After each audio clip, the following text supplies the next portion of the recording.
context, I had a conversation this week with two young people who are doctors.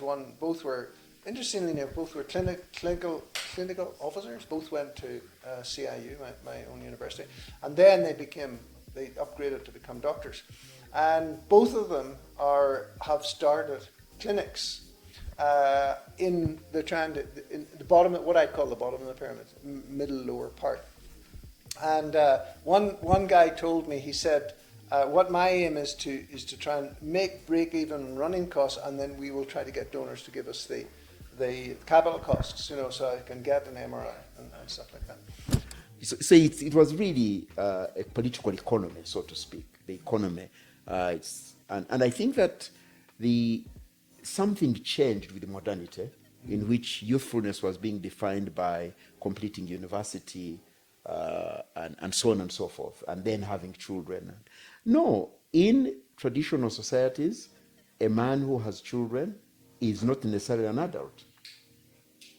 Absolutely, no. You're not necessarily an adult. You are an adult if you're caring for them, if you're taking them to school. In fact, in the traditional society, they would even sing about you, how reckless you are, because you went out where you went. What I was going to say, I wouldn't go into politics now because I think it'd be a waste of time. I just think politics has become so degraded. It's not worth it. I'd rather be in the doing the coffee or something. Yeah. So I just think that it's not heroic or something. It's just that thing within you that you shouldn't just become cynical. Yeah. And that headmaster makes it. How many school teachers have made differences? Or just doing your thing. I mean, it's great. About how my past has shaped my today, and I want to engage with people and be honest about my past, because I say to people, please don't make the mistakes I made. Make your own. Do something different. So that's really where I am. I don't. That's how I think about it. I love, just for the record, I love to spend time with younger people. And by younger, I mean people who are either starting in their professions or in the middle of their professions. I find people who feel they have achieved professionally, I actually get bored. I don't know how to have conversations with people who feel they have arrived. So we have been at a conference, and we had tracks in this conference, and one of the tracks was a CEO track. It was a track of CEOs. And I thought, how boring that track must be.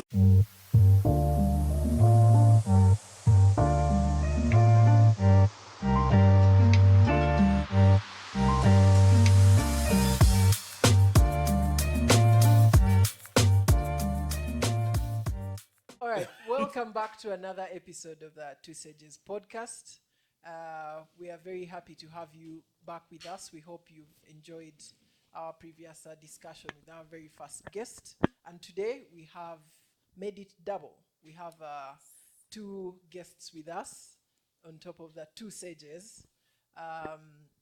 Today's conversation is going to be so electric. I've already felt the energy from our guests. So we'll start out with our usual tradition.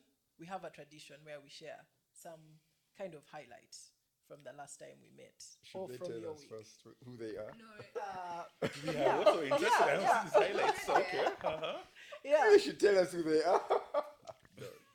Everyone is expecting that. So eventually that will come. Oh, okay. So how we start out is with a highlight. So you are going to share with us a highlight from your week or previous week. Then you tell us about yourself. Why don't we start with the sages? Everyone knows these guys. That is to say, you're more interesting. Can you believe this? Yes, you are the main people of the day. So beauty before age. Hello. That's a nice one. So something that's a highlight. I'm doing a coaching course. Yes, I'm studying to become a life coach. Wow. And I have class. It's the first time that I look forward to class. Like when the class is going to happen, I'm like, I can't wait. It's such an amazing class. And it also, I think I was about to say it doesn't help, but it's also even better that the rest of my class is pretty. I don't know if they watch this, but they are much older. Not much, but a bit older. And so, but they are also more advanced career-wise. So a lot of them are like in top management and CEO type, and then you're the one here who's just in normal life. And so all the time, like every time we're giving examples or we're talking about the people we've coached, I'm like, you guys, are we in the same class? Like, are we doing the exact same thing? So it's an amazing, amazing class. So I always, I'm always looking. So I had one last week. I have one tomorrow, and so I'm really, really looking forward to it. I do a lot of coaching outside, practice coaching, which is also going really well. So What does a life coach do? a life coach is a thinking partner. So I help you to think. If not really about a topic, about a particular thing you want to navigate, you then just get a coach to help you, to just be a sounding board. So they just really take you through the process of thinking so that you achieve something. Yeah. I'm ready to sign up. Please. Are with you? Please. See, this is a better way of introducing yourself. Now you can tell us about yourself. Let's put her email here at the bottom. You can contact her. Yeah. Tell us who are you and what So my name is Prima Atugonza. When I am not studying coaching and doing life coaching things, I'm a lawyer. I'm a project lawyer. That's what I do. I am married. I am One a person. Christian. I'm married to one man. I am a Christian, and I think unless you On a have, podcast. oh, I'm part of. I'm part of a podcast. We're part of What the Theory, and under What the Theory, the PPJ segment. Myself, our friend Pumla, and Joel, we do PPJ. Yeah, so that's me. Wow, great. You're welcome to the Two Sages podcast. Thank you. Weren't you doing French also? I'm doing French. I'm always studying. I have French on Thursday. I have coaching on Wednesday. But I'm studying French as well. Yeah. It's very hard being Prima's friend. Yeah? It's like always doing something. Highlight from this past week. I took some days off and went to... Switched off your phone? Yeah, switched off my phone. Went to Holland Park in Ginger. It's beautiful, right on the shores of the River Nile. Horseback riding, all of this kind of stuff. I was just in nature. Did you go alone? Of course not. Excuse me, it's my highlights. So I think the thing for me was feeling for the first time that I didn't have to rush. A lot of this year I've been feeling like I'm always behind on something, a deadline, or you wake up and feel like there are things that you need to get doing, but I just woke up. I didn't know what time it was. I didn't have my watch or anything like that. I just existed in nature. And at some point I was looking out at the river and saying, who looked at this and thought, let's create Microsoft Excel? But here we are. So it was very refreshing, and I'm carrying some of that energy with me. The feeling I have is that there are very few things for which you need to rush. Just move at a pace that makes sense for you. So for me, that's been the highlight. That was 2 days ago. That was, but I'm Let's still, begin. of course, okay. Can you, can you relax? My name is Joel Muhumuza. I am the CEO at Flyhub, which is a digital financial services hub under Standard Bank Holdings. My career has been in tech and finance for a while. Interested in philosophy. I started a podcast called What the Theory.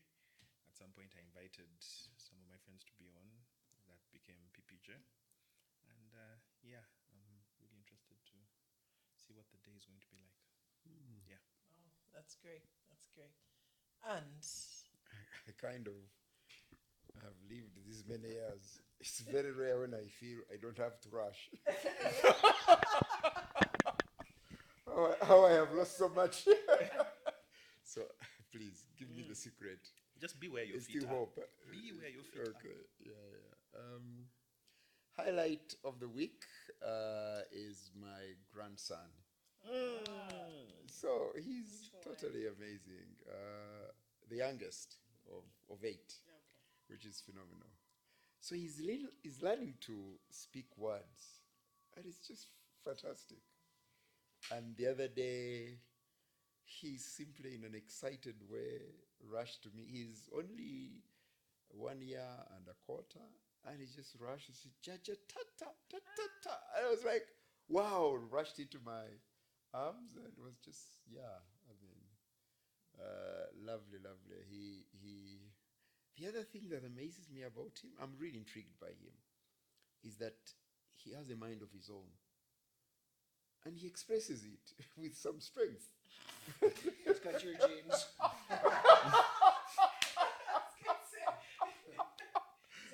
He's just, seriously, the way he resists.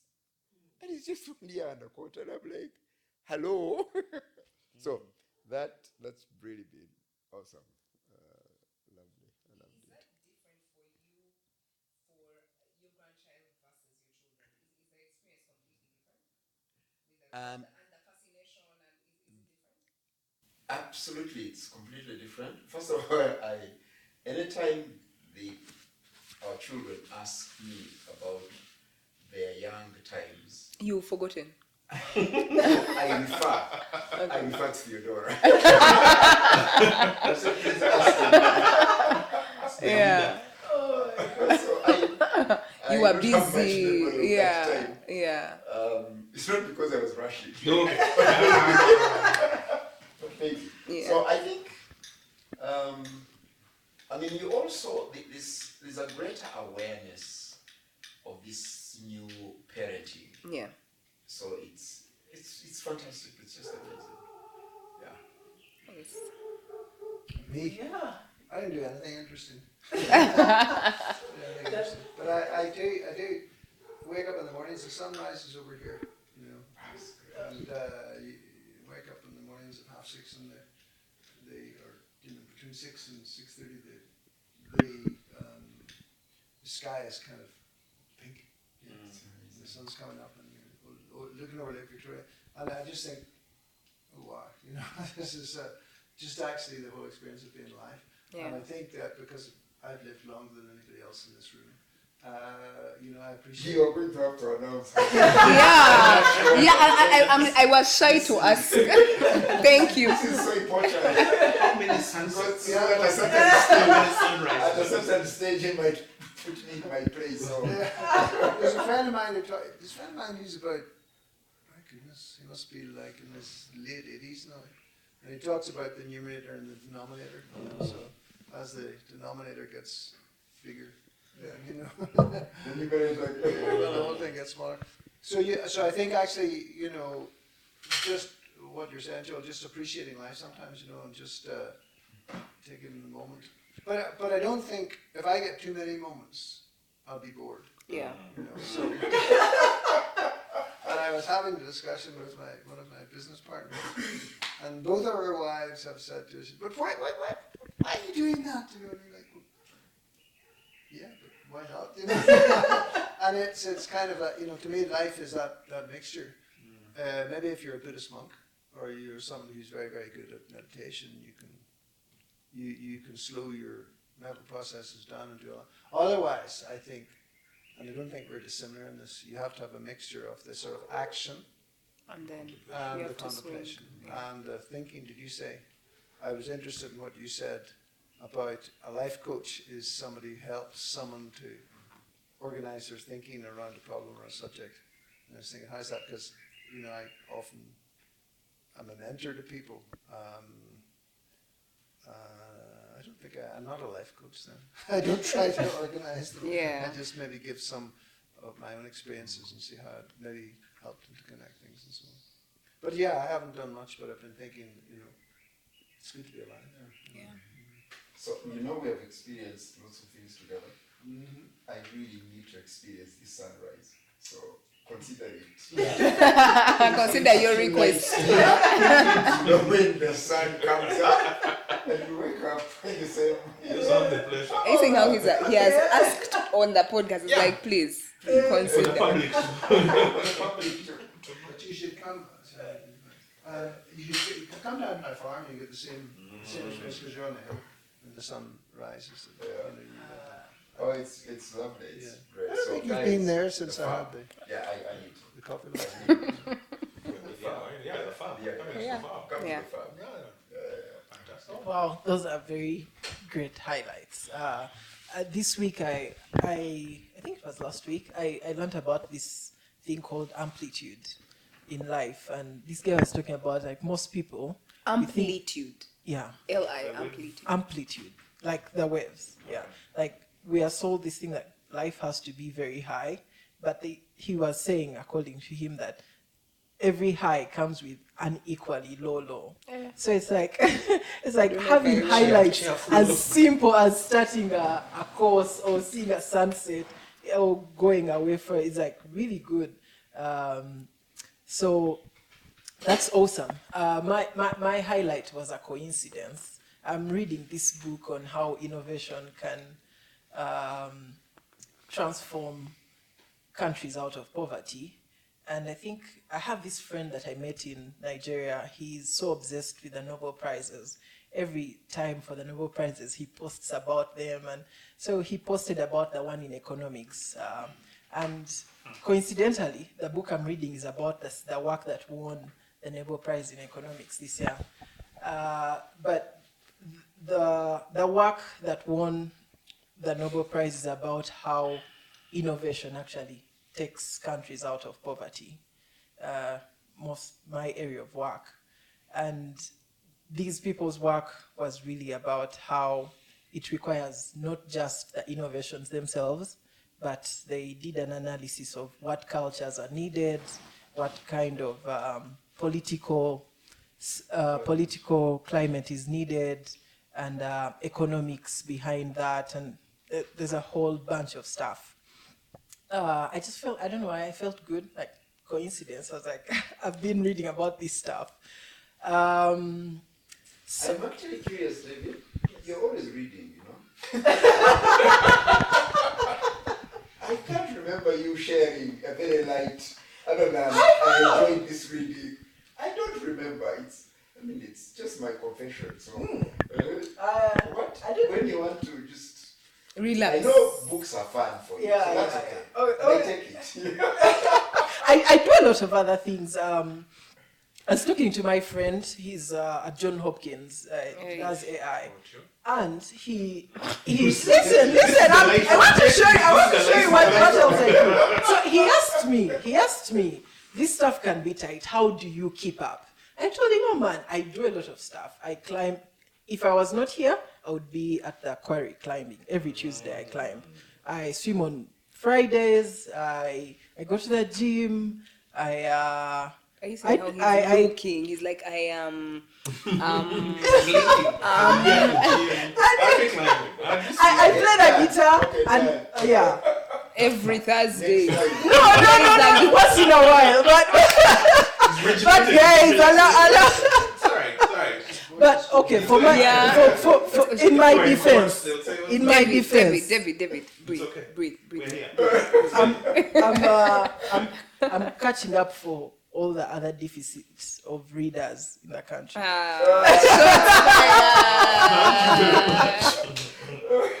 Anyways, we get shots fired. Shots fired. So today's discussion is going to be about youth. I think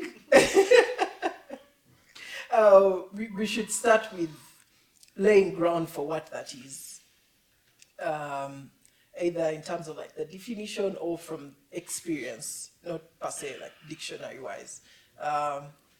Maybe we should not talk age. I think most definition of youth has been around age, below this age, below that age. But I think with the way the world is changing, the context of age is changing a little bit. Maybe I'll bring out this. I wrote like a small computer program over the weekend to calculate the number of minutes. Like if you put in your age, it can tell you the number of minutes you've lived on the. So, okay, that sounds how I do. But like the context of age, I'm just laying for ground for us not to define it by like just age, like someone below 30 is youth and all that. But so I'll put it up to you. When you hear youth, what comes to your mind? What is the context for Africa here. Yeah. Africa is a young continent, isn't it? Yes. Youngest continent in the world. Yeah, Uganda, for some time, I think, was the youngest country, or at least had the youngest median age. And to me, maybe from an economic standpoint, when you talk about someone being young, it's dependent in some sense on somebody else. That's the first thought I have. That you're dependent either financially or you need somebody who's like taking care of you to some extent.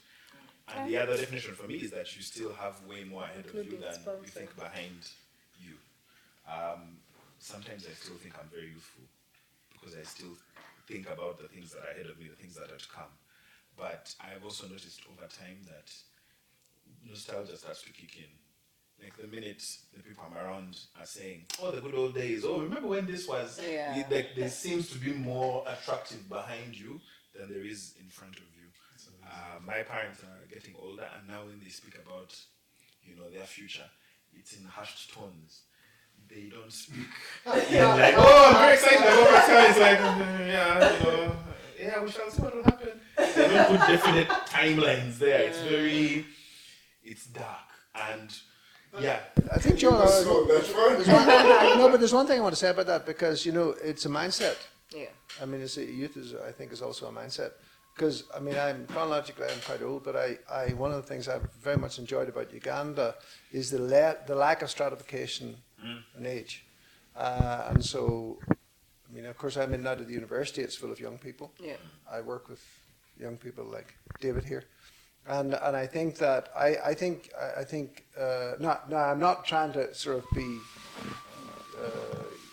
I'm old and I'm not young, but there is a mindset of some people who they start thinking of themselves as old, and then they become old, and I think you see that in people who retire in their 50s, sometimes civil servants and so on, and so people. Ask me, well, are you going to retire, or are you retired and stuff like that? And that word, there's no chance of me ever retiring as such. I mean, I mentioned getting up and looking at the sunrise in the mornings. It's a privilege to get up and have purposeful life to live, and that comes in all kinds of shapes and forms. And so I think there is a mindset that you get some people who are and stratification as well, and you get it more, I think, in white societies, to be honest. If you're in your 60s, then you talk to people who are in their 60s. Yeah. Don't dare talk to somebody in their 40s. What are those young whippersnappers have to say? Yeah, can I ask you a question though? In terms of course, because there is, for me, youth is, I think my brain is stuck on 35 and below. So like the number actually works. But I don't think that people that are above 35 are old. Like I don't think it's youth then the elderly. I think that it keeps changing. But I wanted to ask the two of you in terms of, because you've lived much longer. So do you see your life as, or was there a point when you were like, okay, now at this point I don't think I'm youth anymore, and then now I have entered somewhere else, and then I've entered some. Have you sort of like Phases. Yeah, phases, like those phases for your life? Zach grew a white beard, so he could I be know, identified as an elder. But he doesn't look old at all. White Yeah. So since he's targeting me, You're going to target him. absolutely. Yesterday I met him, and I haven't told him this. I was driving, and he was actually joking. It was in the evening. So can you please say how many kilometers did you run yesterday? I don't know. Not more than maybe 5 or 6 or 7, something like that. You are looking serious. Yeah. Yeah. I was very impressed. Oh, really? I was at the I Hatch. shall not say anymore. I went and drank beer after that. Yeah, equalize. I think, certainly for me, as soon as you talked about age and difference and so on, the person who actually came to mind was Martin Luther King Jr. And I was like, here is a man, I think he died in his late 30s. He was 38 or thereabouts. But my goodness, Yeah. he achieved so much. There are several other examples. So that's what came to mind. But my life, Prima, I generally speaking think of my life a lot more in seasons. Okay. And what defines those seasons? What defines seasons? Absolutely, my family, Okay. where I am at. And it's amazing how when our kids were younger, our lives revolved around children in a way that is just phenomenal. And then when they went to secondary school, so in other words, yes, one of those defining things are children and their ages and where they're at. The other is transitions in terms of thought processes. They are marked, generally speaking, by changes in work. I am not that kind of person who stays or who is at peace staying in the same work. So I do something and I think I'm done with it. I have grown. There's some things I have learned, and the place where I am can't hold me anymore. I'm getting bored. You know, I just need to move on to something. So the seasons of my life, and I never think about them in terms of old and this. Okay. It's what do I offer? What can I? Okay. I mean, right now I'm very, very passionate about how my past has shaped my today, and I want to engage with people and be honest about my past, because I said to people, please don't make the mistakes I made. Yeah. Make your own. You know, Do something interesting. do something different. You know, so that's really where I am. I don't. That's how I think about it. I love, just for the record, I love to spend time with younger people. Okay. And by younger, I mean people who are either starting in their professions or in the middle of their professions.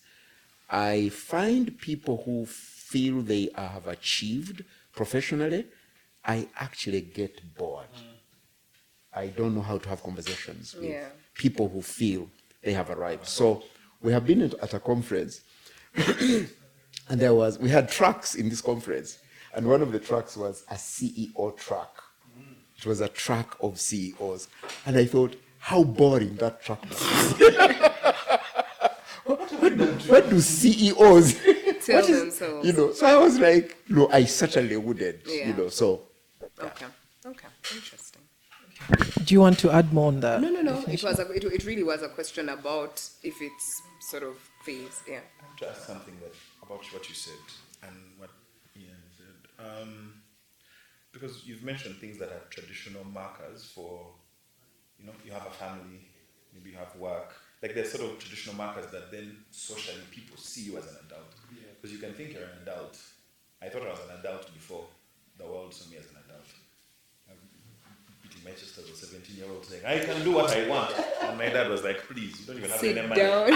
And then you have to get a job. Like there's certain things you need socially for your self-identity to become something palatable.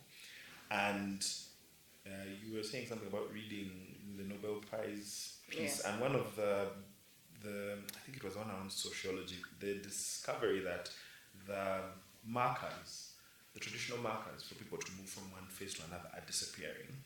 And one of the examples is like in China, there are millions of young men who cannot afford to start families. You rush to the city, you're trying to get something, but you can only, take care of yourself. And so you feel like it's not responsible for me to start a family because I need to have a certain, amount of money that I'm making, just like in Uganda. So there's, people who failed to launch. But so, in Uganda, they start their families. It's there. That's why, the president keeps saying in Uganda you can survive somehow. Just He throw keeps a saying seed that. and And he keeps saying we're blessed. But there's still that feeling that I've not yet gotten to a certain spot, and I feel like maybe that's something we're going to touch on. Even with the people that I work with, I have a lot of people who are under 30, but there's a lot of anxiety. Anxiety that, how am I going to get there? Which I don't remember having when I was coming up. I just thought it's gonna come. I was like, I'm gonna get there. But right now, maybe it's because things are very. You can see the world. You can see the world on your phone. And sometimes you can look and say, "But where's my space?" Yeah. And even when you look at the number of people who are still working, I have a colleague who keeps saying that when we talk about entrepreneurship, it's never the people who are entrepreneurs saying it a lot. It's usually people in the office. You should start a business. But they're not leaving the office to go and start the business. They're telling you because you can't find a job to go and do it. So I think the thing about youth is, I still think it's like what Uncle Zach was saying in terms of you like to spend time with young people. I think it's because there's still that hopeful horizon of it can be, I can do it, and that can show up when you can still be there when you're 50, you can still be there when you're 60, but the things which enable that socially, if they're not present, it's very difficult for you to hold on to that hope because you don't have any marker to say, now I have a family, or now I've gotten here, or now I've done my master's. Like there are certain notches you clear that are sort of a representation that I'm becoming an adult. And at least I know a lot of the ladies I know talk about young men who are stuck as young boys forever. Actually, for me, I talked about family because it's critical. Yeah. However, I hope you didn't miss it. My thought processes have actually shaped my seasons more than anything else. I mean, just a quick example, when I served as a bishop in the city of Kampala, the general sense was from my people, my peers, you have arrived. You've made it. No, you have arrived. After once you finish, you wait. No, stay through it till retirement. You're now a bishop, so we can look forward to your retirement because you've got there. I mean, people become bishops. In Uganda, a bishop is next to God. Unfortunately. And let me be very clear: the easiest place to lose your faith easiest is when you become ordained. When you're a clergyman, when you become a pastor, apostle, bishop, that's disastrous for your own faith, for the faith walk. But anyway, when you're a bishop, do you, even after you leave, are you still called bishop? Once a bishop, always a bishop. Yes. Until you are defrocked. Okay.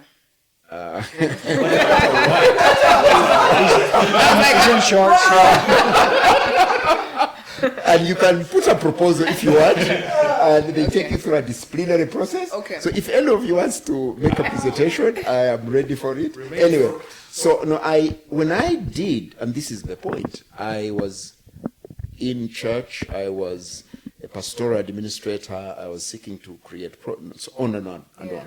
I was in the company of this group of human beings, and 7 years into it, literally 6 years into it, I was done. Yeah.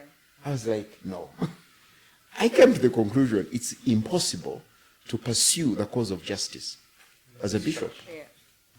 And I was done. I want to spend the rest of my life, pursuing the cause of justice, because of society and so on. So I think that increasingly, and yes, so my encounters in life.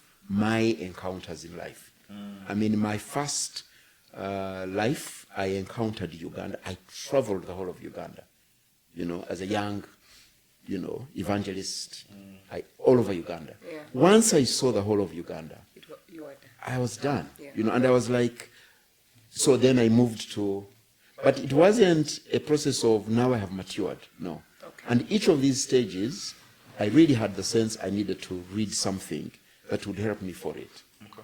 Yeah, and so over the last 20 years, I have possibly read more books on politics and power as I started reading theology and so on. I realized to read theology is a trap. It really doesn't help you to understand society. So then I began to. So it's really thought processes have been things that I've been aware of and have determined to a large degree, but also my friendships, the people I hang out with, they really seem to shape how I understand where I am and where I need to be. Yeah. Zach, talks about seasons, and I'm always talking about the seasons of your life, because those seasons. I actually have a theory that, a season of your life lasts probably between 5 and 10 years. So you have a season of, say, being a student, and then you mentioned the normal seasons of family, if you have family and all that. But one of the things is our lives are like, we have building blocks in our lives, and so when Zach, he was a bishop, but he was a pastor. One of the things that I know that Zach is, and he's still a pastor, and sorry, commenting. Wow. No, but he is still a pastor because because this is one of the things that Zach wrestles with. He's very radical, but then he is a pastor. That's what I don't struggle with. So you have these, you pick up these bricks, and they all go into making what you are. And that's why, if somebody is wise and they're learning and stuff, they will become a man of substance or a woman of substance, and that's someone whom you realize that what they're speaking, because you can have people who are, they're doing motivational speakers and so on. And I find some people, motivational speakers, they have a gift of speaking, but behind that you're like, but they don't have any substance. They really haven't had that. Because that substance sometimes comes through, the fire through. I'm not saying that we all need to go through suffering, but I've gone through my share of suffering that I didn't want to, but it was kind of thrust upon me. I like a good life, but I also know that. I was actually going to say, Ian, just a footnote. Tragically, most preaching in churches today is motivational speaking. It is. Tragically, and it's the motivational speaking that you just described. Too much passion and very little content. Exactly. It's painful. Exactly. Yeah. And actually, see, I keep commenting on my brother here, but some of the things that you thought you knew as a younger person, as you get older, you're like, maybe I would parse that differently. So then you're like, oh goodness, what am I responsible for? But it all goes into, it's all part of our lives. It's all part of I thinking about this whole thing of youth and the youth of Uganda, and what you're mentioning, Joel, about there are certain people who those markers, those traditional markers of when you went to university and then you got a profession and then you had a girlfriend and then you got engaged. That's one of the things he never mentioned. I know, exactly. You ran before. So those things, those rungs of the ladder have all been shot away, and it's not just in Uganda. It's very much so in a place like Ireland, where the price of housing is so high that people can't. They're living with their parents when I'd say I think it's even worse in England actually. But they're 35 years old. They're not married. They're living with them. And so all those things becomes. It's hard. It becomes because that's how the world is now. It's the gig economy. It's the very rich and it's crazy stuff. And I think in Uganda, you have this other mixture where you have a certain percentage of the population. I think of my housekeeper's son here. He's been part of this household for so many years. He's like in his 30s now. And I was just thinking, and he's accomplished. He's in the IT field. And every time I'm inclined to say, so Stefan, any word of a girlfriend or getting married? It's honestly putting a lot of pressure on the poor boy, I'm sure. But I think of something like that who is accomplished and maybe has the same syndrome. But then I think of all the young boys, and I really mean young boys around my farm, whom I employ, and they look about 16. They'll all say, no, I'm 24 and whatever, but they look terribly young. But then they're also fathers. These boys have also fathered children, and there's no structure to it. There's no sort of, I don't know about I should say consequences, but that means that we have a very and Zach, you've talked a lot about, the traditional structures in Uganda in terms of family and whether it's polygamy or whatever it is, but there was a structure. But nowadays, I'm not seeing any structure to new members of our community being brought into the world.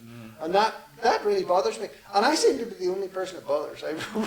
I wrote a column like 2 weeks ago about this thing, the sort of rapid population growth, particularly in rural areas, without any provision for their education, and to take them out of that poverty cycle. But no one seems to be bothered. I mean, sometimes Ugandans will just say, it's your problem, you're a white person, you're trying to stop us black people. Anyway. Yeah, so you have those sort of two sides of it, In part, I think so what are your thoughts in terms of potential solutions for something like that? Well, I mean, honestly, going to the poverty end of it, the only solution is education. The only solution is, first of all, you need to have income generation. You need to be able to provide the infrastructure in terms of schools. Zach, in this podcast I'm keeping referring to you, but you grew up in Kisoro, but it seems like you had a decent education, even if you were in your bare feet or whatever. But at that time, I think one, you spoke about, and I want to tag the two, Joel and Ian. There's a way in which an economy, how and where and how and whether it functions, actually defines these transitions. So when you said dependent or not a dependent and so on, and Ian, what you're saying about structures within traditional societies, age was never an identifier, actually, of either youthfulness or adulthood. That's true. It was always about responsibility. Who are you responsible for? What are you responsible for? Can you show that you have some assets in life? So it was really a political economy, so to speak, the economy. And I think that something changed with modernity, in which youthfulness was being defined by completing university and so on and so forth, and then having children.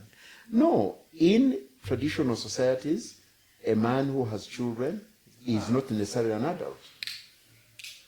Absolutely, no. You're not necessarily an adult. You are an adult if you're caring for them, if you're taking them to school. In fact, in the traditional society, they will even sing about you, how reckless you are, because you went and had children, and you're not responsible. If you find somebody and you marry them, that's not evidence that you're mature, because you must look after the one you've married. And I mean, so and I think that needs to be said as, I would suggest, a corrective to the modern way of thinking. Because you have a house, you've built a house. That's the question I was going to ask. Because you've built a house. Because you've built a house. Because you have a degree. No, I think the question of response, what value are you adding to society, actually? That was it. What value are you adding to society? And so I think that, for me, so growing up, yes, rural boy, decent education. And one of the reasons is you had the governance of public life functioned. There was a predictability about it. There was a predictability. If you go I here went and to go here, I went to entire school. so you must make it. No, I went to entire school. No, not that I must make it. But when I went to entire school, I was barefoot. I did not have, my first pair of shoes was when I was in senior 3. But the kids with whom we were in class came from Kampala, they came from Gulu, they came from everywhere. And the equalizer was, can your brain take it? I had not switched on an electric bulb. My primary school, I had not seen or switched on light or anything. But I competed with kids who came from Kampala and grew up. And so there was a way in which education was an equalizer. It worked for everybody. And so I think what Ian says about the role of education can never be underestimated. Yeah, maybe, and I have a question again to Ian on that point, right? And it's a genuine question, because I keep telling people that if I ever do a PhD, that PhD is going to try and answer the question, what is the solution to Africa's problem, right? And today I was actually texting people, because I was in a meeting where we had advisors and all the advisors. So because the projects so many times are complex, you're looking for people who have all this experience, and they're usually from the West, and and this particular meeting had only Indians. I said, this only Indians, like the team was full of only Indians. So I said, and I actually texted some friends of mine at work. I was like, you guys, was India colonized? Well, how come they moved so much faster than the rest of us? Like, how come for them it has worked? And so one of the things that disturbs me to the core is I'm like, okay, fine, India was also colonized. It also had all these problems, but they moved faster. So I think I'm always saying, is the answer education? Is the answer, because other people it's leadership? Is the answer to the problems that we're having, that poverty question? Is the problem leadership? Is the problem education? Other people say the answer is in access to finance and making sure there is money within the economy. So in my head, I'm always like, what is the actual answer? Because some people say they have actually gotten all that education, but because of the politics, they haven't been able to use that education. Other people say this leadership, we thank you for it. But if the leadership is so good and I have no education, then what will it? So for that's really giving you context of where Just my a footnote. Her question has made me get goosebumps. Because it's what I've been trying. You see, all the reading is trying to answer that for like the past 10 years. That's that question. You've opened the But see, yes. But the thing is that it's all of the above, because one doesn't exist without the other. And sometimes, probably what you would want would be to see what's the structure. Yeah. If you do A, what does that result in that, and that results in that, Yeah. and so you can build. And I think we're in such a lack of structure at the present time in that Africa you can't tell. Yeah. it's pretty much chaos. I mean, you just go. Sorry, let me speak of Uganda. Yeah. Because Uganda's more chaotic Yeah. than some other countries. And listen, I'm not denigrating this country Yeah. that's adopted me and that I love, but you just have to go on our streets today, and it's scary. Yeah. It's really scary. The lack of any sense of order, and that's because of this Boda economy. He wants for Kampala just to be a Boda Boda city, and then the rest of us sort ourselves out. But anyway, well, that's a, so. I will defend myself. So in order to build anything, I mean, one of the things as a doctor I realized is that sometimes you want to go and help people. We have had, through my almost 40 years now in Uganda, there was that conflict in the north. I came in first into Luwero, but when I came into Luwero, there was peace. It was really peaceful, and so we were able to do something. And I would look north, and I would be, thinking, oh my goodness, the way the people are suffering. But you couldn't go into the north when Coney was. Yeah. So the first thing that a society needs is security, and often the NRM and the government will say, well, we've given you security, and I think Ugandans appreciate that. But so then you start to build structure. But that structure should result in, like, I'm a doctor, but thinking from an economic point of view, because for the supply of medicine, you need to be able to have some sort of structure that people can afford to get the medicine. And as I said earlier, sometimes Uganda seems to be like two worlds. There's this world that is talked about and maybe is in the ideal, and then there's the real.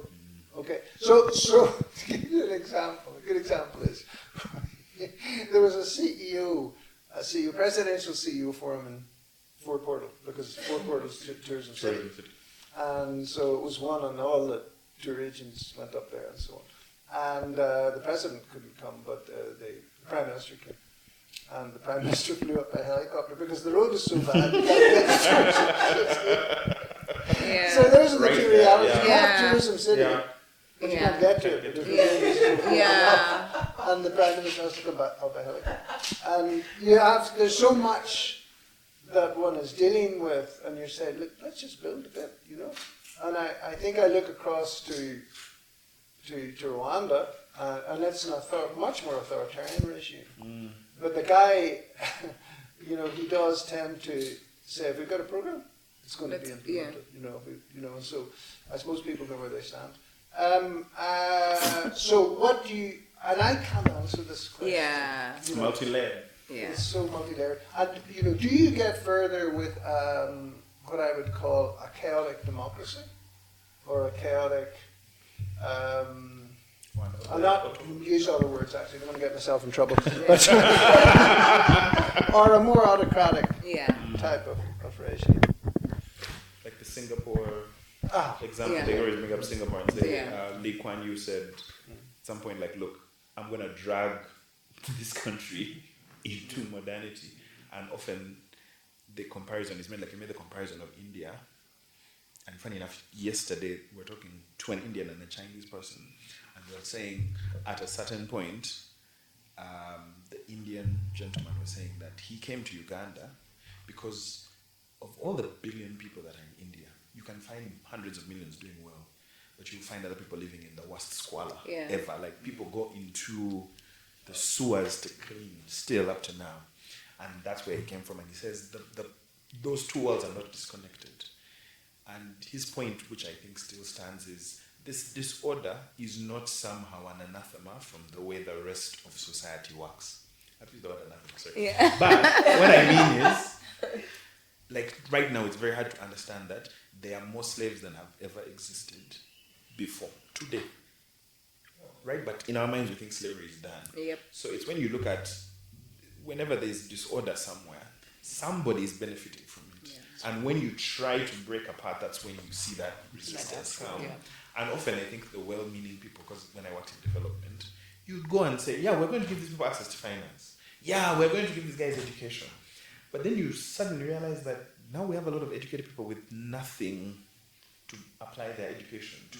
Because if I've been trained to be an office worker, for instance, how am I going to get that? Okay, become an entrepreneur. How am I going to get access to finance? Yeah. Like there's structural issues, and then that's why I think that the point where those changes are going to come isn't just changing here; it's changing who benefits from here. Like right now, in Ginger, when you see the way the supply lines go, it's very extractive. The roads are going to move in a certain manner where you'll say, oh, we're getting, like, say, maybe if you go to Kasese, we're going to get copper from here, and we're going to extract it, because in Ginger you see the railroad, the East African railways and how it was designed. You'll see it is largely about extracting stuff. And I don't think we left that structure. What we're trying to do is now build something that is going to work for everyone, but on a very shaky foundation. At least that's my perspective, because they're very smart people. I mean, how clever are you? How clever you're. Like, we're working on so many things to try and change, but we always get befuddled by what's going on. And I think the danger is sometimes then you fall into, maybe there's something wrong with Africans. Like it's very easy to fall into that mindset of maybe there's just something wrong with these people, which for me is the most dangerous bit. And why I thought it was dangerous, because this gentleman who was talking to me yesterday from India, he got into a place where he said, I think my people we are not good for anything. But when he looks at it now, he's saying this is a Silicon Valley that they've built, so I think it's more a socio-economic change, but it's a very complex thing. One of the things that I think that in Uganda we need to apply, I've said about the two levels of Uganda, and there's the guy who, he's still a dependent because of the, he hasn't a house, he can't get married and all that sort of stuff. And then there's the rural poor. But I think it's really important that, especially us, the people who've had the opportunity, we actually do something with them. And I think that the development of Africa, yes, the big questions of leadership, big questions of sustainability, economy, of force of arms, control of the population through the military and so on. But what about the individual? Because that's where you come from. And so if you as an individual can say, I feel like I am putting my mind and my energy into a certain problem and making some difference in that area, then I think that to me is a person of substance. That is someone who is contributing to the change. And I one of the things that I would find frustrating is you get, okay, let's call them the political classes or the aspiring politicians or wherever, they're all saying all these words, to please the people and to make promises and all that, many of which are unrelated or disrelated to reality. But then you have the intellectuals as well, and the economists and, developmentalists and all kinds of people who also talk a lot. Yes, talk a lot.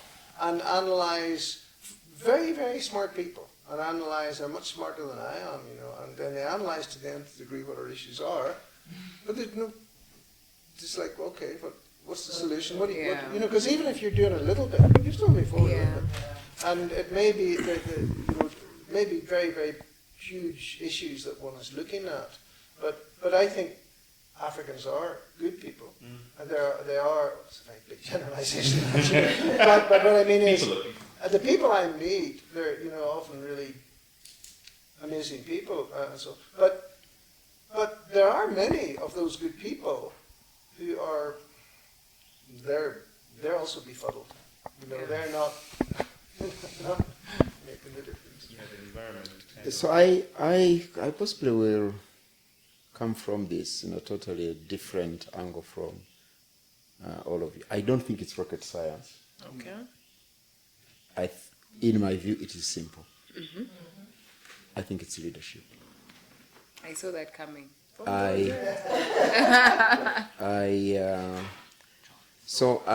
There was a secondary school whose performance was just anything but horrible. And every metrics, every indicator for progress of that particular school was really, it had been going down. And then a decision was made, change the head teacher. And I can tell you, in 4 years, it was a different school. In 4 years, it was a different school.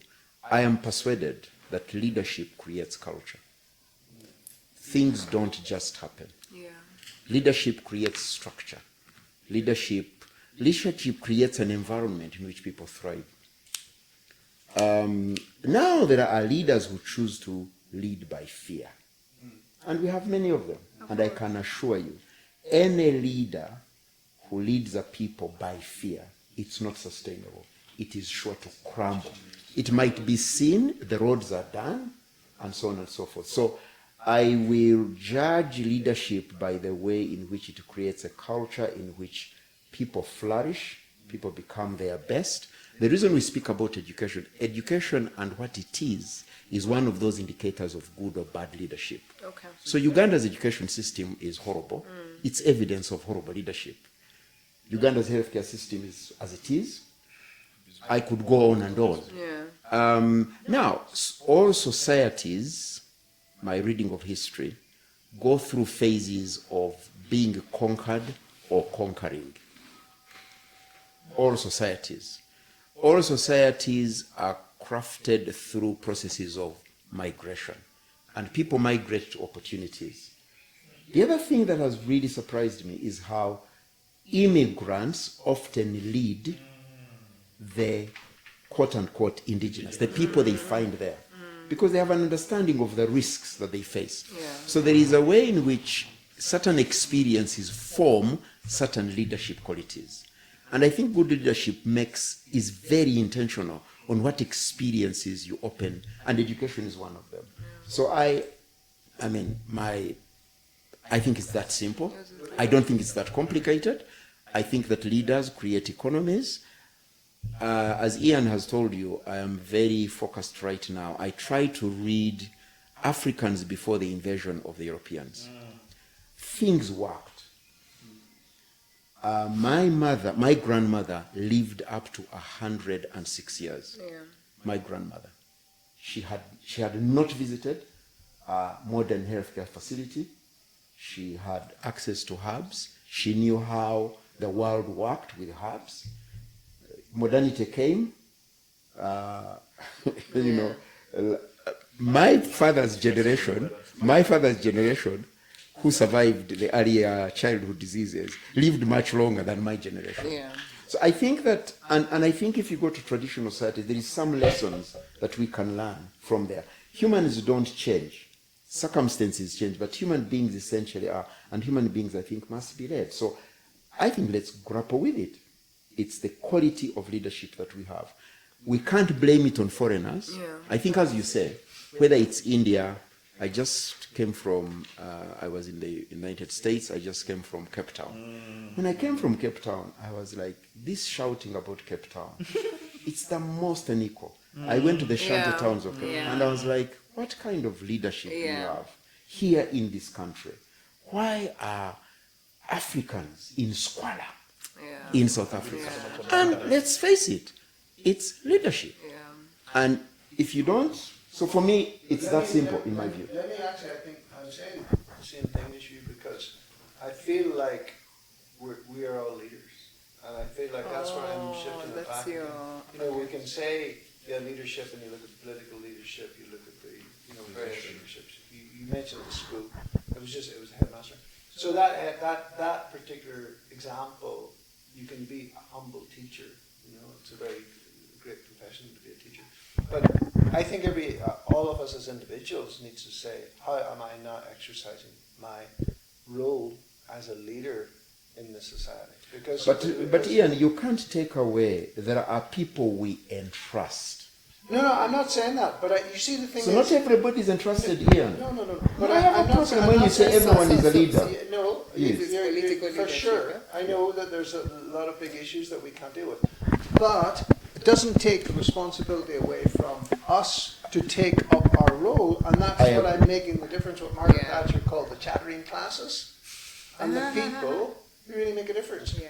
Why did I go into politics 10, 15 years ago, and why did I not go back into politics again today? Because at that time I felt I could make a difference by cleaning the drains. Okay, and by the time I had finished, I thought, well, I've done what I can, and I could see there was the budgets and so on wasn't going to go very far. I thought maybe I can do something at national political level. I found I couldn't because I wasn't in that party thing. Now people have come back. Ian, wait a minute. the story is you attempted to be a member of parliament, okay?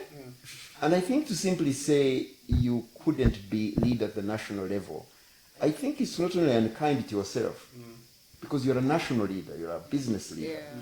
I think we name it. You are not as corrupt. What I'm saying is that it didn't stop me being a leader subsequent to that. It's because of my leadership as in business. I decided to go into coffee. I decided, maybe my journey was not, sometimes you don't exactly know what the next step is. So, I went from healthcare, I went into farming. From farming, I went into coffee. But now I'm quite passionate about coffee because I can see the difference it can make in terms of income for people's lives. Okay. And so that's exercising my leadership. In that. And maybe I think I'm sorry to blow my own. I'm not blowing my own trumpet. I'm No, just no, saying no, we blow have it. this responsibility that Let's blow it. drives us. blow away. Yeah, I definitely, of course, agree with you on the issue of leadership. The danger, though, which is what also Joel was saying, the danger with, I think, overly concentrating on it, especially when there is only so much that you can do. Of course, you can talk and you can influence and you can do all those things, but it's very easy to become cynical. It's very easy to become cynical. And it's the same thing. I work in development, right? And when you work in development, the things that you see, you're just like, you people, what are we, what are we going to do? Or even if, I actually remember there's a time I worked in the NGO world for a little bit and I ran out. I ran out of the NGO world because I could not believe the corruption. And I remember there's a day we actually met at one of those offices and you told me, Prima, you're in this? I'm like, I'm here. I'm in this, there was so much corruption. And it's very easy to get, and for me, again, especially career-wise, I think like every time I go to a place, I'm like, what here can make a difference? You know, I went into like normal corporate law. I was like, nah, this is not going to work for me. So I left. I went into the NGO world. It didn't really work. I left. I've gone into development, and I can see what it's doing. It's exposing, but it's also helping. So the problem though is that sometimes you can very easily concentrate on a thing, and then if you analyze it, and you're just like, we can't do anything. Let's just. And this is very quick. Just be quick. Yeah. One, I said, good leadership creates conditions, spaces, cultures, structures that enable flourishing. Yeah. One of the things that is evident, not just here, Europe, anywhere else, is the disempowering of individuals. The cynicism that you just described is a direct result of bad leadership. Now, citizenship, one of the things that died in our countries is citizenship. There's no sense of responsibility. Consumers. Of course, it began a long time ago. So, absolutely, I don't take it away. Yeah. I totally agree with Ian that one of the problems of our Uganda is that people don't do what they should do in their spaces of influence. I totally agree. Because there would be a collective, you know. So when I say leadership, I talk about entrusted authority. At different ranks. Yeah. And they need to work. Yeah. And they work together. And each one of us must play their part. I can't be a foolish, hopeless, whatever, father, husband, grandfather, and all the other things, or whatever. I say, by the way, to people in churches, one of the reasons churches are what they are is congregations. Our congregations worship pastors. What do you want them to do? So we have horrible congregations because they have been taken away from the core of what does it mean to be a disciple of Jesus. Pastors tell you, come to me if you want to listen to God. Total rubbish. That's not what it is. So those pastors disempower. Okay. So the people in the congregation have the responsibility to hold their leaders accountable. If you don't hold leaders accountable, they play games with you. So I think I totally agree. But it's still this instinct, my last comment, about agency. Agency. Each one of us, I totally agree, must. However, those entrusted to manage public life must account because they create education systems. Our education system is as it is, not by accident. So I think I want to make a comment. I want to make a comment on the story of the head teacher. I think like leadership is really, really key. But you see, it was that head teacher was good enough. It was the individual. Yeah, like we need the leadership, but the leaders come from individuals. It comes from these people becoming the best versions of themselves. I want to say that I buy Isaac's argument, and it's because there is need for people to call out leadership, and I think that's like he's probably his work. There is need for that. Say it loudly. What did she say? As we fear. Which is a point of entry. There are consequences. So, as soon as you say, I fear, Yeah. okay, Yeah. take responsibility for your fear. Yeah. So when you're ruled badly, don't complain. Agreed. Agreed. And I think this is where we reach. But then we want to have the highlight that Dr. Ian had. We want to wake up and see the sunrise. So please, we want to see the That's the sunrise. thing. If you want to live a great life, it's actually a big point. Let's say you're on the cusp. If you're privileged enough to have gotten an education and seen things, you think of the number of people who leave Uganda, for instance. They don't leave because they hate the country. They want to because leave. they're saying, I have one life. Right?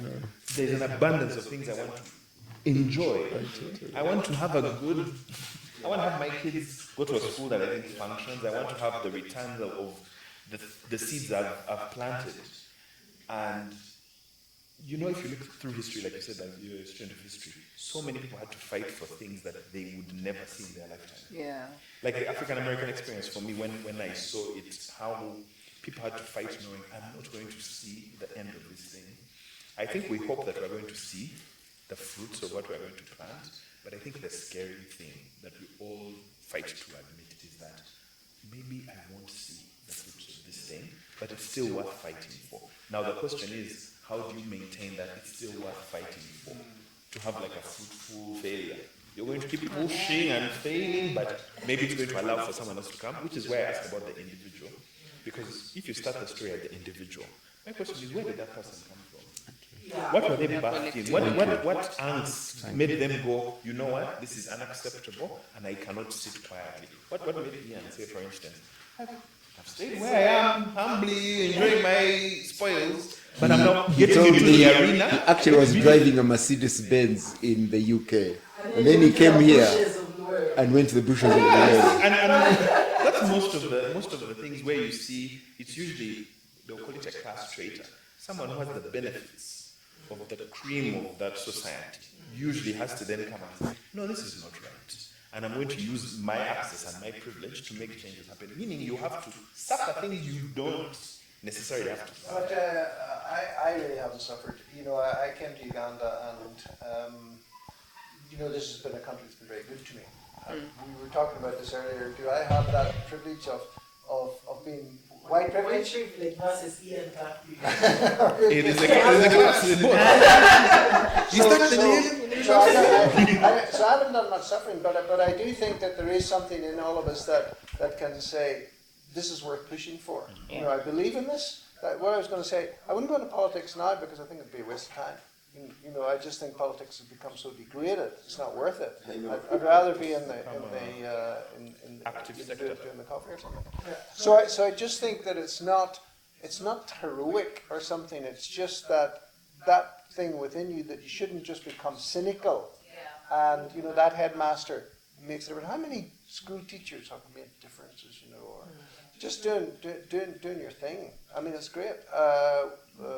I'm lucky in the sense that I met somebody today, and this guy said to me, he said, 20 years ago, I was probably 25 years ago, he said, and he told me this whole story about how he was working for an NGO. He was Ugandan, and he had been working up in the north, and the guy had got really, really bad malaria. And when he came to, so the guy was in really bad shape, which is unusual for a Ugandan because of some immunity. And when he came to me, it was like the number of parasites, it was the highest number I'd ever seen. Anyway, so obviously the guy survived. I gave him an injection and then he got on this treatment for malaria. That's a great story for me to hear 25 years later. You know? Yeah. I've been very, very fortunate to be doing things that have, you know, given that tremendous amount of satisfaction. And I think, Zach, you're so right. You know, people like us should run a mile from cynicism. That's, you know, find something. You know, if you're going, the other thing is, I don't think there's any issue with people going to America, going to Britain. I came from Ireland to Uganda. Yeah. It was a really good change for me. I was probably going to be a real boring GP back there and grumpy old man. Okay, you know. Do you find you're thanking us? Yeah. Giving you a good life? No, because you know, 2 minutes. No, please, let's first milk this one. Let's milk it. Too many of your group. They come here. They come here. They have saved us. Without them, we would not have. Thank you. Yeah. We have given you a good life. Really. Absolutely. But I just think that applies to all human beings. You know, and you don't have to. You know, you said you're Abidjan. Where's your headquarters? Yeah, Abidjan. So. You know, it doesn't really matter. I don't think people have to feel guilty. I went to your point, Joel. You know, I wanted to live my best life, and I wanted to go to wherever it was. I'll not say American. I don't think. I mean, and I did it. You know, so I just think, you know, we can all contribute wherever we are, and you know. But yeah, don't you think there is something called value of values? Because I think you are. What did you say? I said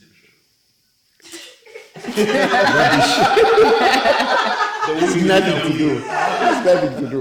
No. So you know, we have our young people. Let's talk young. We're talking about young people, and young people are fleeing this country in search of opportunities. That's what it is, in search of opportunities. And that's what young people should do. Seek for opportunities. But where are they going? They are going to the Middle East. They are going to... I can tell you, I was in California. I met a young Ugandan who had a professional qualification, but it wasn't paid. He decided he would go to the US through various means. Don't ask me how. You know the people that President Trump is pursuing, who he's arresting on the street, you know, what do they call them? Undocumented. And you know, I like to ask these white people, when they first came here, they were not documented. Were they documented? Were they documented? They were undocumented. They came and conquered us. You know, I really need to do this. They came like missionaries. They came like explorers. Completely undocumented. So, well, it's well documented. No, we need that documentation. So, I meet this young man, and he couldn't make it here. So he sought for opportunities. When he got there, what was he doing? He's literally ferrying suitcases of G-nuts and so on. I am a beneficiary of the G because I love groundnuts. I love the roasted one. Yes. So he said, but, yeah, he's a supplier, suitcases. But he actually told me, he said, I am here, but I can tell you, Zach, it is impossible to make it here under 15 years because of who you are. So I think we want to also be able to say to the younger people, there are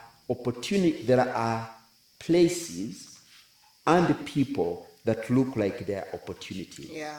But actually they are, what's the word? A ditch. They are a rabbit hole. So I think that the questioning for the younger generation is to be much more discerning that in this period of so much pressure, when structures have collapsed, it's actually behoving upon this younger generation, in my view, to be much more discerning. There is nothing you can take for granted. Because the person who gives you a job, most Ugandan employers, I'm so sorry to say, are abusers. Start in the home. Domestic servants.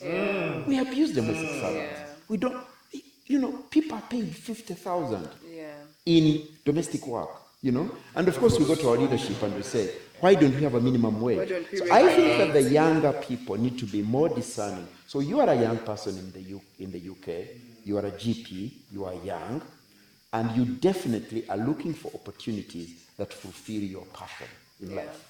And it's Uganda. And you come here, you've made it. So I think that's the advantage of age for us and experience, is to actually look back and say, there are some that look like they're opportunities, but they are actually not opportunities at all. Yes. I like that. Before I take our conversation elsewhere, I want to give the story of how Two Sages ends up. I was grappling with the question that Prima told us of how the solution for Africa, and at the tail end of my medical school, I was like, I started writing a book. I'm halfway through it. I was like, I think the answer is in how people think and see the world. Yeah, and in that way of thinking, if it is the right way, then you have someone that becomes the best version that they can be. And if you have enough cohort of those people, like if you have enough people who are the best versions of themselves, teachers, doctors, entrepreneurs, politicians, then everything works out really, really. So that's when what do I do? Okay, not many people read the book, but people are watching. So I do a docu-series. That's when I started the documentary, and we featured Dr. Ian Clark, and I think thousands of people watched it because the YouTube got 2,500 subscribers and all that. But I'm trying to say that there are other people who get such ideas that could make a change. Like my decision to say that I will start this thing without funding as an intern. That thing was not funded by any NGO, but I was like, I have to do this, and I did that. And there have been dominoes to us being here. So imagine 100 other people doing such things that end up accumulating like that. But anyways, I want to bring this back to the conversation. And I don't want to miss it. There is something that you are able to do as a young person. Yes, that's where it's actually something. Yes, because at that point, my rent is low. I don't have to pay education. So the little money that I can get, I can put it into this podcast, and I won't go broke. Yeah, and. And even if you went broke, you come to Ian's house and he will give you the meal for the day.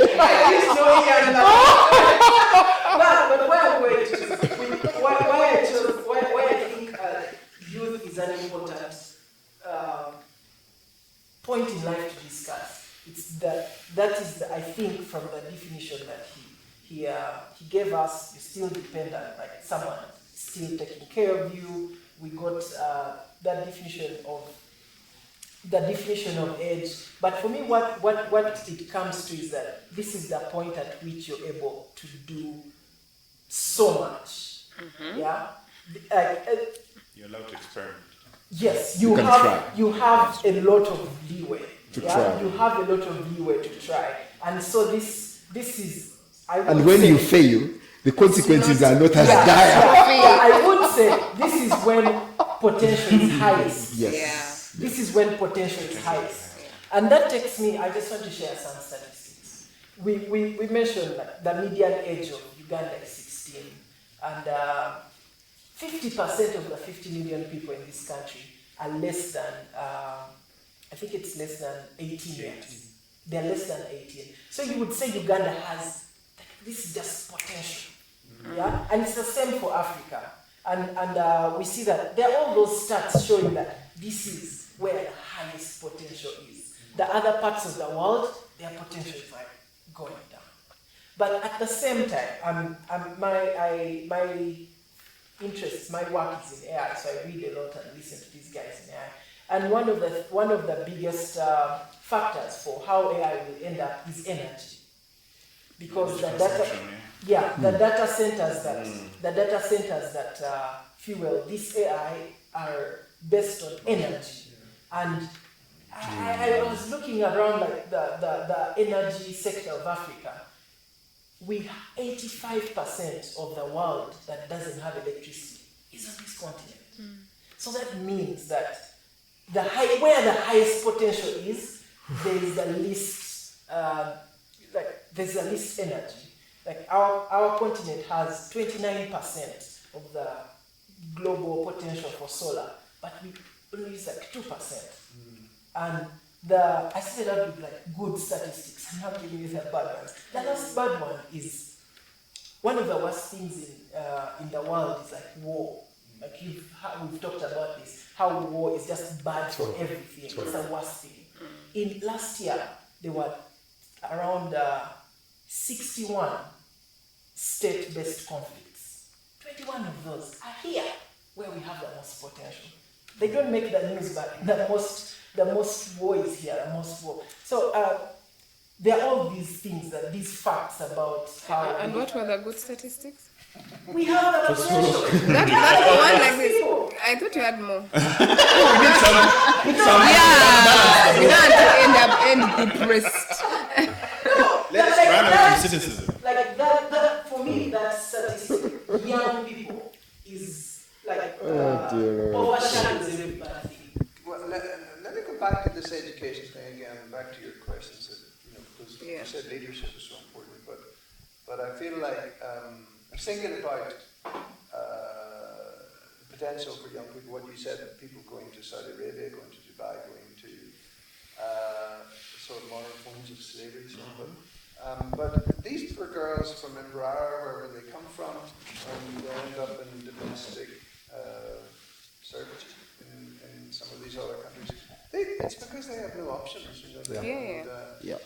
Now, and that's become a big source of revenue coming back into Uganda. Now, if you take, let's go back to coffee again.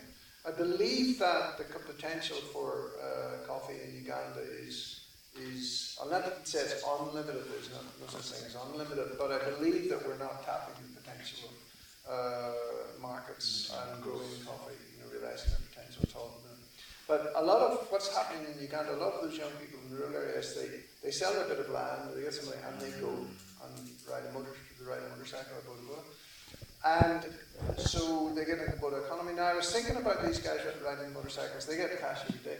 But where does that cash go? I think a lot of it goes into betting shops. Sports betting. Yeah. And why is that? When you go back again, you find that that's ignorance. If they really knew that they could take their earnings, and if they reinvested their earnings, they could then put that back into coffee farming or something that's a productive thing in the long term.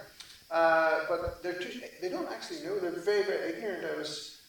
When I say ignorant, I'm not denigrating people. I'm just saying they just have You not don't been know. educated. Yeah. And you've got many. I would, for me, the first thing I would do if I was in government would be ban all betting shops in Uganda. Have casinos if you want. Rich people like Joel can go there and waste it. But you take the money out of the hands. And unfortunately, they are located at where border stages are. Yeah. It's like every border state has. So this is ignorance. This is But now I'm not saying that you will change habits, but a few little tweaks there could actually put money into something that's productive. Coffee. They did a survey of the coffee farmers in Uganda. I think I went to this thing about 6 or 7 years ago. Most coffee farmers, when you take good, mediocre, and poor coffee farmers, most fall into mediocre and poor.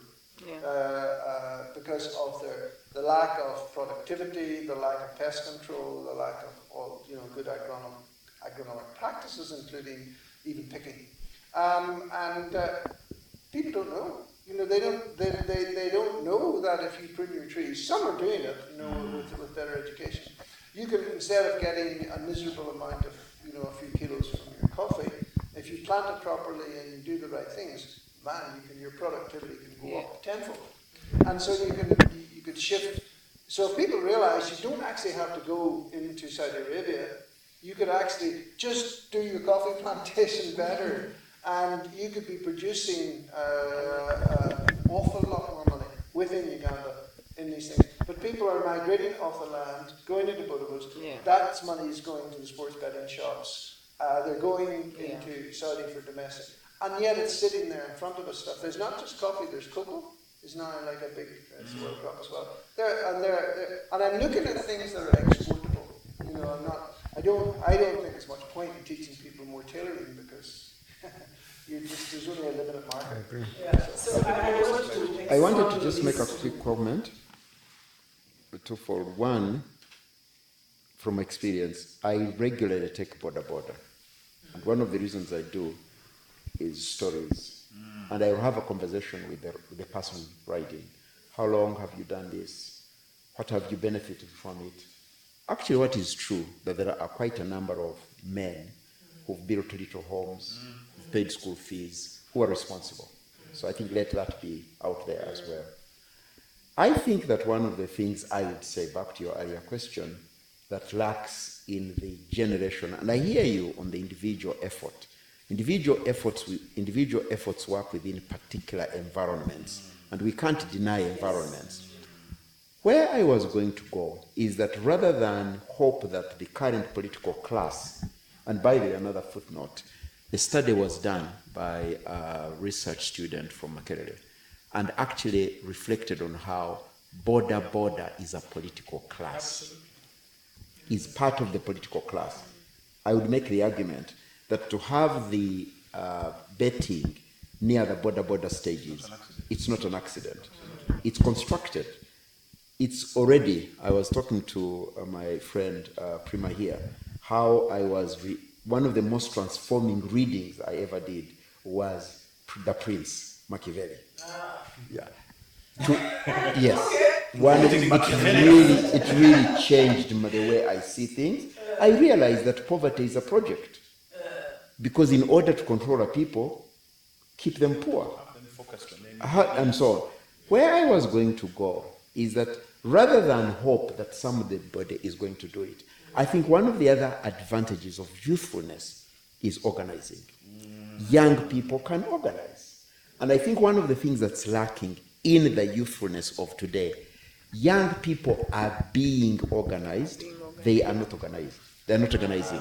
Somebody is organizing you. Somebody is telling you, come and be, and they even have the courage to say, my youth, my youth. I think that what young people must say, we are not anybody's youth. This is our youthfulness. It will not be stolen. So I think youth organizing becomes critical. I think it's something that has been lost in the public school system. I learned organizing at Makerere as a young student. I learned organizing in high school. I learned organizing in high school. And let me tell you, the future belongs to the organized. We're not outnumbered, we are unorganized. I'll start for that because you are answering exactly that closing question that I wanted us to deal with. I gave one good statistic, and then there is they're good. They're more good statistics. They're more good. We have great lakes. We have great food. Oh my God! I think that the best. I hear For now. statistics. Give it to For which the statistics. Statistics. We have great lakes, good food, but those are statements. What did we do to have great lakes here? So why are you? We rolled into the But the like we have to face it. The ugly statistics are more than the good ones. And the question that I was going to ask is, what the youth have to do to change this? Because this is not permanent. This is something that can change. And Ian has told us about going to agriculture with a more, with better direction. People not looking at their farms as something that is like you just plant and it will grow and it will be good, like going an extra mile. And we've mentioned organizing. So that's how I wanted us to conclude today's discussion. I don't know if you want to add anything, but before, I want to start with Prima. Yeah, I think mine is, and clearly it's really come out of this discussion as well. I think it's be interested, right? Be interested in the things that are shaping the world that you're living in. And I think that's why, for example, that's why I was asking the question of what is the solution? What's the solution to Africa, right? So be interested, because I feel that has found me later in life. You know, you grow up, or we're in a society where you grow up thinking about yourself, which is yourself and what you'll do after school and the little family that you'll have and the house that you'll build and the car that you'll drive, and you know it's very, very me until you realize that car that you drive and that house that you want to build have to be in a safe environment, and you have to have children that need to go to good schools. And so I would say I would think that as the youth you need to be interested and then do something about what you find out, right? So for different people, some people you can write about what you find out, some people you can do research and give data to the talkers, right? You can do the agriculture that we're talking about, but be interested in all these different things that shape the world that you're in, and then do something about it. Yeah. I think as Kozak was speaking, I think the thing that has been lost, I think they talk about community, and our generation, I think, has false community in social media. We connect digitally, but it's more like 1,000 people looking through a window. You're like alone together. So we can march to Parliament and we all tweet, and you feel like you've done something. Yeah, we are here, we are support, but it's very hard for us to come together. I mean, just even thinking to say, let's do a trip together. It's becoming increasingly difficult for a collective of people to organize and do something. I think that's where any group that starts to amass, even here, the public order management thing, the first things that are attacked are how do you come together physically? Because when I attend a meeting, I see your pain. You're not a figure just on the screen. I am forced to interact with you and understand that, okay, may I have something that I can help you with? In your community, there's probably someone who can help you with legal advice, probably someone who can advise you right next to you. But living in this city, you're just about your business, even when we're talking. So maybe when you notice me saying, I understand the power of an individual, but an individual is only as powerful as the society in which that person is in. Because the minute you ask about who that individual is, you begin talking about their social responsibilities. They're a father, they're a brother, they are a doctor. They have something that connects them to the community. Only a beast or a god can live outside of community. But for us, we have a sort of false Actually, don't community. abuse beasts. They are solitary beasts. that No, can live well, alone. yeah, but they are solitary. Yeah, those ones. Yeah, so those ones. But I think the major point is we'll probably start by fixing the things that are close to you.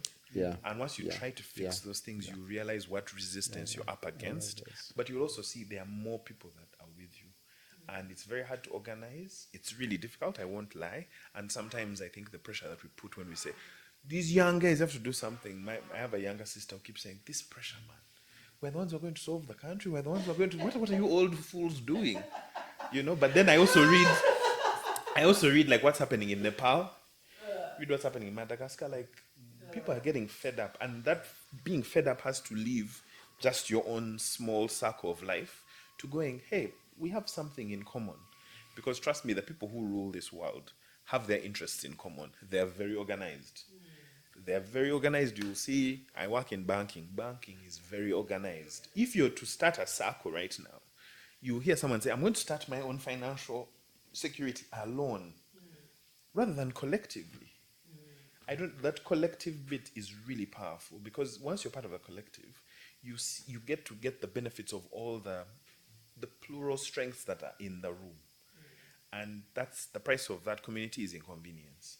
And we're in a time of so much convenience. It's very hard to say no to convenience, but I think saying no to that convenience gets you a much better stand on what it means to be a leader. The last point I'll make is they've been talking about leadership. Leadership doesn't mean a position. It just means that you're able to take charge, take responsibility for what's in front of you. So what's in front of you? That's to do I'm trying to say, guys! You and Uncle Zach, I'm trying to understand you. We probably can't put that on the airways, but I really think the last point I'll make is if you look at the parts of the world that have developed, that have gone beyond the current neoliberal order, you know, that DC, Washington order, are the parts where they've said you can't do these things collectively. You can't create a state where you have education that's free, you have healthcare that's free, because when you have those things, so the neoliberal approach in Uganda was the privatization of several things. So for me, I think once everything becomes a commodity, it means that you can only access the things that are important to you in life because you have money. So once you're born lacking, it's very difficult for you to even just begin. You're going to begin malnourished, you're going to begin, and now you're just struggling to live. If, say, people own vast swaths of land in this country, for instance, you need to live somewhere. So that means that person is going to be your landlord forever. Now, at a certain point, collectively, we're going to have to look at the rules we have and say, is it fair that someone can own all this privately and then charge you to live? Is water, I mean, Nestle, their time made water something that they're selling back to you. Water. You know, if everything becomes a commodity, let me not get too far, maybe get radical. The point I'm trying to, but my point is, once you pay attention to those things, you don't have to be an academic. I mean, these large intellectual things, because the language is it's abstract. But in your everyday experience, like you're working in AI, everyone is hearing that AI is coming to take our jobs. And we get scared. Why aren't we saying to the people who are building the AI models, no, businesses exist to give us work. Why are we afraid that we're going to lose our jobs? But we don't have a voice. That voice can only come collectively. Anytime there's a problem in this country, the traders downtown know that collectively, if we say we're shutting down our shops, you're going to listen to us. But if I personally quit, you're just another person who quit. If I try and make changes as an individual, the problem is as an individual, I can be replaced. But if we can do it collectively, it's much slower, but you won't be ignored. Yeah, that's my Great.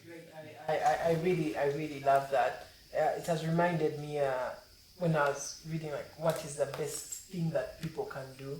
I thought, I arrived at the point that creating stuff is the best thing you can do. And then I was like, but what are the important things to learn if you want to create stuff? And one of them was you have to be able to lead. You have to be able to organize, or be part of a group. And it led me down a path where think I ended up leading a team of thousands of people across the continent. But yeah, just reminded me of that. I like that so much. To make it harder, a study was done in this country. So, this talk about science and technology and paying science teachers more and so on and so forth. So actually a study was done. So if you check the poorest subjects done at primary leaving examination, at secondary school, and at secondary school, one of them is mathematics. One of them is mathematics. The study was done. There is nutrition, doctor, at the younger ages, when the brain is mature. I think it's the age of 4 or 5. And there is actually a portion of that brain that has that ability of mathematics, arithmetic, which will not develop. No, this does not explain. People like you are just lazy because you were given good food. That's the only explanation. But also the other is teaching. Mathematics The way is it's taught taught. badly in this country. It's like history. So the point that you are making is that you are born poor. You have no, whatever you dream, there will be no future in technology because there's a part of your brain that didn't grow. So, back to, we can all change it. Start where you are, with what you have. Let's not be crippled by what we do not have. Let's see what we have. And every young person has energy. Every young person has connections. Don't look for what you don't have. And I think one of the tragedies of youthfulness, say, I don't have this, I don't have this. Oh, absolutely, you don't have. But there is what you have. So start where you are, with what you have, and persist. Persist. One of the key ingredients for making it, for changing our spaces, is to keep insisting. Must resist. There will be forces against you, but persist. Those who make it in life, persist, endure. And I think that those qualities need to be taught, nurtured, and the collective is powerful in discovering where we are, what we have, and actually is important, the solidarity of working together. Yeah, I mean, I think some words have come up, organization, and I think, we see protests from young people and so on, but they're seldom organized, and often it ends up in, unfortunately, the suppression of whatever they're trying to say. And then we've had the word community come out as well, and then we've had, let me say, teamwork, and rather than it being virtual, let's work together. Let me give you an example. Since you're in the DFI world, development finance institutions, there was a few articles that came out recently about that DFIs were trumpeting their support for the healthcare sector, but when you drill into it, you find that they're actually supporting places like my own International Hospital and ones that look like they're very profitable. Yeah, the ones that and so they're going to the top. They're putting money into the profitable one. Yeah, because reason's very simple. These guys are supposed to get repaid the money. They can loan money to governments because they know that ultimately the government will probably most likely pay it back. So that's why they can give low interest rates. But then over a 30-year period, they'll still get their money back.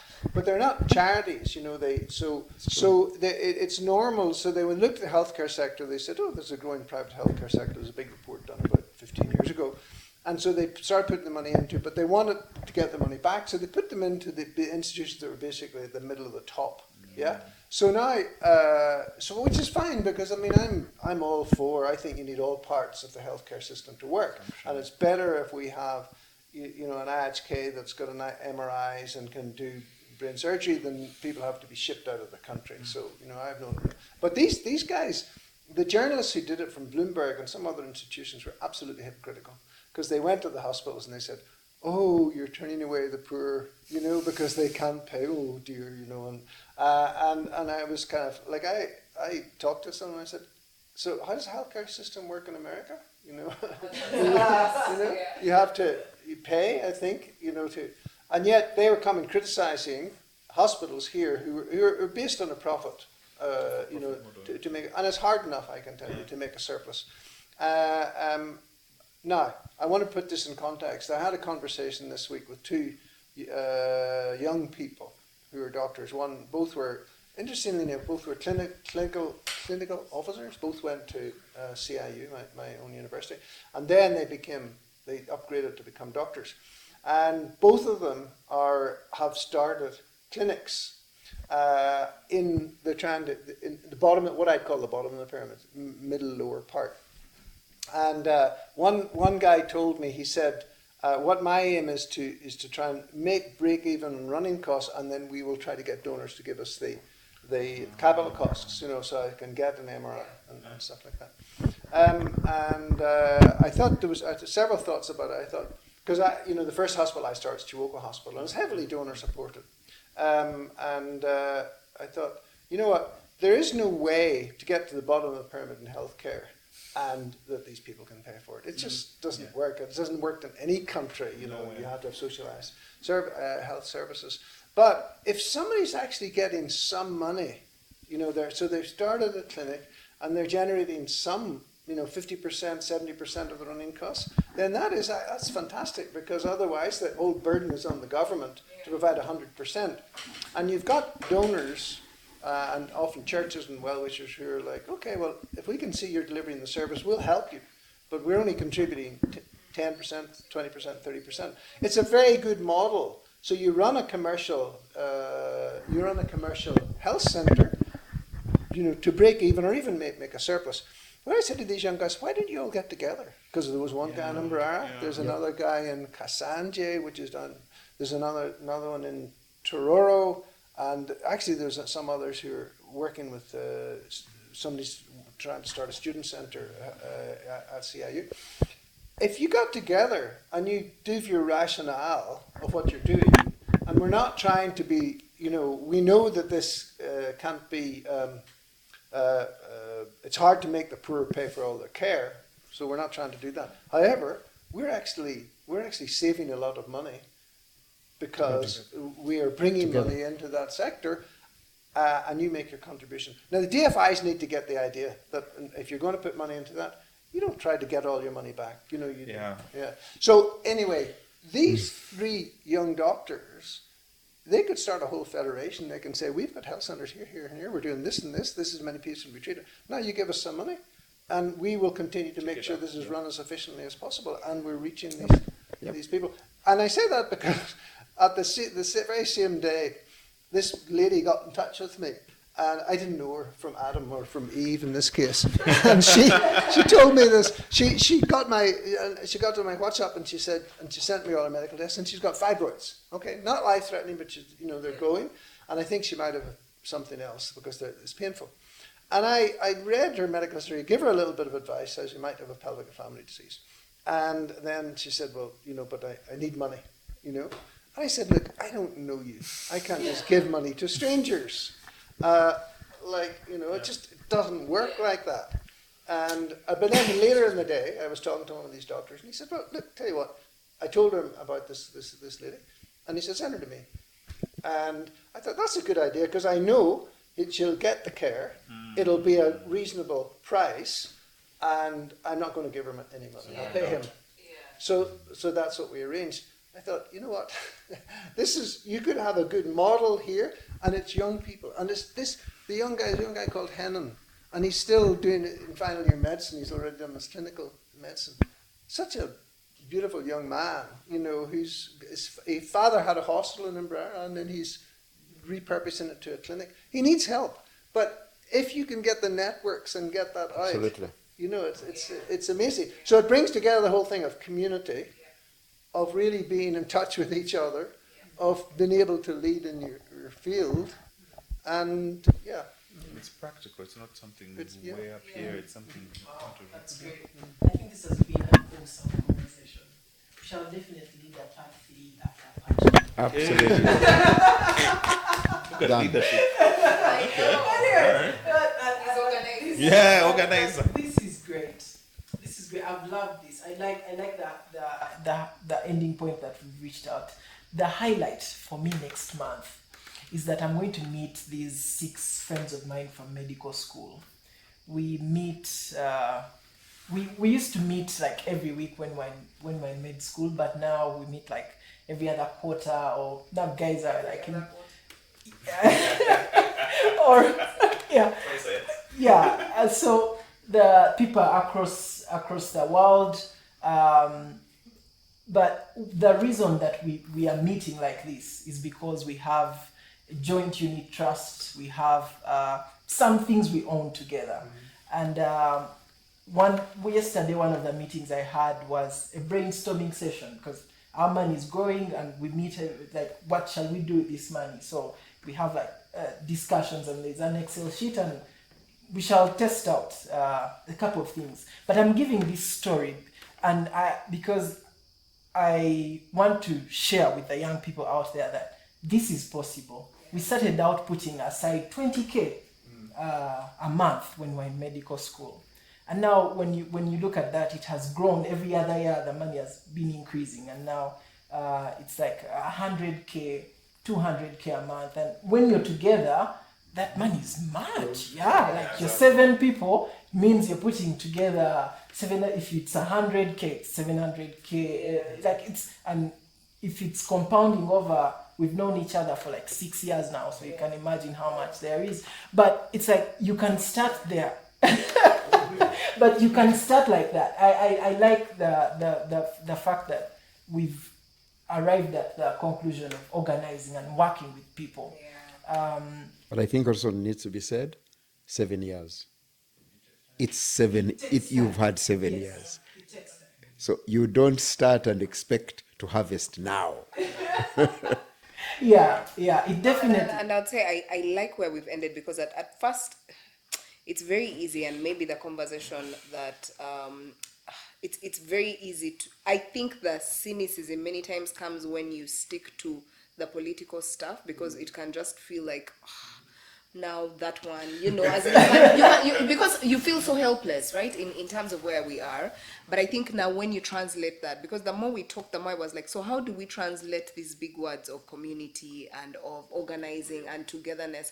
How do you translate them beyond the political sort of, which is also an issue and must be addressed separately, but there's a huge group that is not going to engage that way. How do you translate them? And I think I like the examples that we've given about, in your profession, how do you come together in your, that's landed well. The last highlight from the conversation with my friends is that when you come together, there is this multiplier effect, because now my experience that I'm having working at a private university is different. The events that I've been to, the networks that they have gotten me to think about different ideas. My colleague, who is also in AI, has been in Cape Town at the university, and the things that he was telling me, I was like, okay, I've not thought about that one. I'm going to see that one. Then we have our colleagues who are in government, and they're like, they're in public service, and they tell us that like there is this multiplier effect. Yeah, there's that multiplier effect of seeing gaps. Anyways, I think it has been a very beautiful and useful conversation. And to our listeners, as usual, I hope that this conversation has gotten you to ask questions about how you can improve your life, about how you can be a better person, and enjoy it too. Thank you so much. Till next time.